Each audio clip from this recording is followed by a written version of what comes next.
Vulnerability. There's a common misconception that vulnerability is a weakness, but I believe it's the epitome of strength. Let me explain. To be vulnerable is to show up as your true self, to be open and honest about who you are, including your imperfections and the parts of you that you're ashamed of. It's not about oversharing or being weak. It's about being strong enough to acknowledge and accept yourself for who you are. When you're vulnerable, you're able to connect with others on a deeper level. You're able to build trust and rapport by being honest and open. People can see that you're not perfect and they appreciate your authenticity. But vulnerability doesn't mean that you have to share everything about yourself. It's about being selective with what you share in order to build trust and deepen your connections. As a leader, it's important to be vulnerable in order to connect with your team on a human level. When you're vulnerable, your team members can see that you're not just a boss, but a real person with real emotions and real struggles. This helps to create a sense of camaraderie and trust. It also shows that you're human and that you're not above them. However, there are some things to keep in mind when being vulnerable as a leader. First,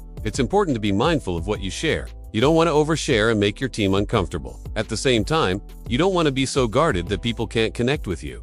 It's important to find the right balance. Second, it's important to be consistent with your vulnerability. Don't be vulnerable sometimes and then pull back at other times. People will lose trust in you if you're not consistent. Third, it's important to be patient when building trust through vulnerability. It takes time for people to open up and be vulnerable with you. Don't expect them to share their deepest thoughts and feelings with you right away. Being vulnerable is not easy, but it's important to remember that you're not alone. Everyone experiences vulnerability, and everyone can benefit from it. By being vulnerable, you can create a more open, honest, and trusting environment. And that's something that everyone can appreciate. So don't be afraid to show up as your true self. Even if that means showing up with some the world needs more vulnerable leaders, and I hope that you can be one of them.